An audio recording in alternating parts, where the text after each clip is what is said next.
Speaking of my university life ya di Columbia University di New York itu. Nggak dibully kan? Langsung gue nanya. Nggak dibully-bully kan? Nggak. Sama bule-bule sana? Saya, thank God, saya tidak pernah dibully ya. Karena saya tidak tahu mau mengatakan apa, tapi many people said this to me, kalau saya itu orangnya selalu senyum katanya, dan easy going person. Indonesia. Ya. Indonesia. Dan I think this is one of my strengths gitu loh. Bagaimana how to mingle with others gitu.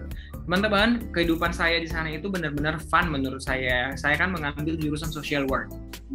Jadi kalau untuk Master of Social Work di Columbia University itu kita tiga hari dalam seminggu itu intern, 2 harinya kuliah. Ya, itu mahasiswa suka dong nggak kuliah, nggak di kelas gitu loh. Ya, tapi super tough Kak, super tough karena saya kan dari jurusan fisika pindah ke sosial, dari universitas di Indonesia pindah ke universitas di Amerika. Jadi Kak Rizky di semester 1 itu saya hanya tidur sejam, 2 jam, 3 jam maksimal. Why? It's not fun then. Iya, karena 3 harinya seperti yang saya bilang, saya intern dari jam 8 ke jam 5. Ya kan? Kemudian kuliah di 2 hari itu, di mana di 2 hari kuliah ini, itu bacaan banyak banget. Paper banyak, tugas kelompok banyak. Itu selalu ada, nggak pernah habis. Yang awalnya saya merasa, kayaknya saya salah kampus deh. Kayaknya saya, kenapa Columbia ini seperti ini? Ternyata memang benar Kak. Kuliah di Ivy League University itu beda dengan kampus lain. Jadi nggak seindah postingan orang-orang di Harvard, di Columbia, di Instagram ya Kak ya? Ya, nggak seindah. Dan Kak, dan kita harus ingat untuk apalagi mendekati exam ya, kampus di sana itu perpustakaan itu penuh semua. Jadi mendekati exam itu jangan harap kita bisa mendapatkan kursi. Jadi kalau emang kita memang benar-benar mau belajar di perpustakaan, itu kita harus udah tag dan memang kita harus ada di situ, bisa dari pagi ke pagi gitu loh. Kalau enggak itu langsung diambil orang. Ya, itu salah satu. Karena kadang kan tantangan untuk belajar di kamar sendiri, di dorm, itu kan kayak, aduh ada kasur, terus YouTube-an, terus segala macam, itu kan banyak banget distractions. Tapi kalau di perpus itu kan kita fokus. Semua orang kan belajar gitu loh. Jadi kita motivasi untuk belajar. Right. Nah, semester 1 benar-benar saya kaget. Sebenarnya saya kaget sekali dengan sistemnya di sana, dengan apa yang saya alami, plus lagi saya harus intern di mana bahasa Inggris saya juga masih menurut saya pada waktu itu masih gitu, masih kayak masih gitu. Benar, dan aksen-aksen dari teman-teman dari negara lain itu kan beda ya Kak ya. Karena kita biasanya mungkin di American accent, tapi kan ada yang British, ada yang dari Spanyol, ada dari Cina, Jepang, African American gitu, yang kayak terkadang mereka itu berbicara itu cepat banget gitu, yang membuat saya gila, kayaknya saya salah kampus gitu. That was my feelings at the time. Kemudian saya tanya nih ke teman-teman yang lokal ya, dari kayak let's say dari Amerika, bahkan mungkin dari Eropa dan segala macam, yang mungkin bahasa pekantar mereka adalah bahasa Inggris. Mereka bilang sama, it's not only you Robinson gitu. Kami juga katanya, kami merasa ini berat banget. Kadang kayaknya kampus ini pengen buat kita gila kali ya gitu. Jadi semua ternyata merasakan hal yang sama. It wasn't maksudnya nggak hanya my feelings atau my personal opinion ya. Ternyata teman-teman yang lain juga merasakan hal yang sama. Pada waktu saya bersyukur, thank God, ternyata bukan hanya saya saja. Semua ini kampus yang sama dengan selebriti Cinta Laura kan ya? Benar. Karena dengar deh, kalau Cinta Laura itu satu angkatan? Cinta Laura itu kan S1 ya. Ya. Dan dia udah lulus ketika saya ke sana. Masuk.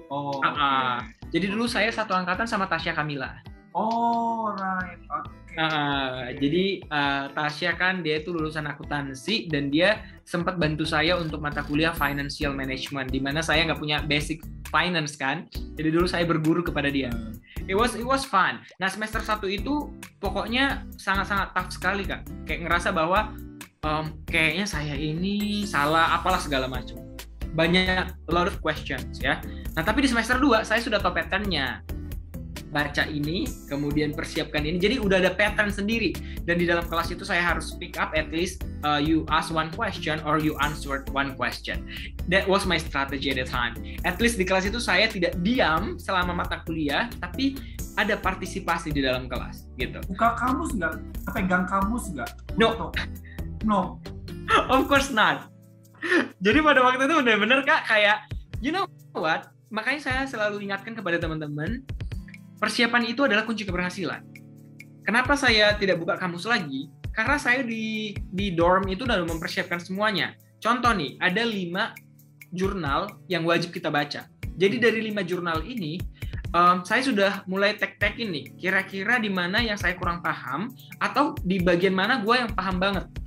Ketika topik yang paham banget, oke, if there is someone ask a question about this, I'll answer.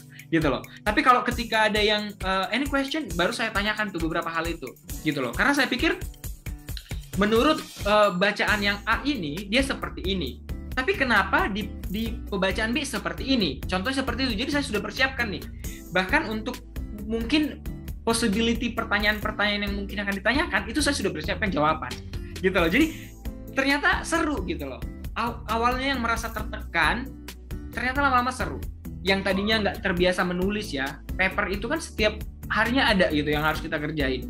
Dan itu awalnya kayak semacam, aduh pressure banget sih harus nulis paper ini, terus academic paper lagi yang kayak grammarnya harus bener dan segala macam. Makanya di semester 1 itu memang yang paling berat. Nah tapi udah di semester terakhir nih kayak di tahun kedua, semester 4, kita ini curhat nih sesama international students. Kita bilang gini, gila ya, kita sekarang nulis paper, kalian realize nggak sih? Kalau kita itu nggak sampai lama lagi kayak dulu. Dan kita bener, di awal-awal dulu kayak mau mati, menangis, kayak nggak tidur. Tapi sekarang, sih katanya, bahkan kayak kita we have time to have a party. Gitu, kayak bener-bener kayak kita tuh party gitu, kayak seru-seruan. Itu dan setelah berapa semester tuh? Akhirnya sampai merasa seperti itu? Oh kalau aku sih di semester 2 udah tau patternnya, kemudian di semester 3 itu udah kayak ya udah di semester 4 gitu. Jadi kayak iya, I was like kayak kita tuh kayak ngerasa chill gitu kan. Kayak I have a paper to do. Okay, I'll do it tonight. Let's go. Jadi kayak sesuatu yang kayak kita nggak takut lagi gitu loh. Nah, tapi memang yang perlu di sini tuh Kak, bagaimana beradaptasi itu menurut saya yang pertama memang kita harus berani ya. Berani speak up itu penting banget, dan kita harus berani, kan kita tahu nih contohnya kayak saya pribadi, bahasa Inggris bukan bahasa pengantar saya, dan saya baru bertemu dengan beberapa culture yang berbeda-beda. Saya harus menerima dan belajar dari apa yang mereka sharingkan, dan kita harus berani nih kayak bagaimana mengimprove our speaking skills itu berarti harus berbicara dengan berbagai orang yang berbeda-beda. Itu yang saya lakukan dulu.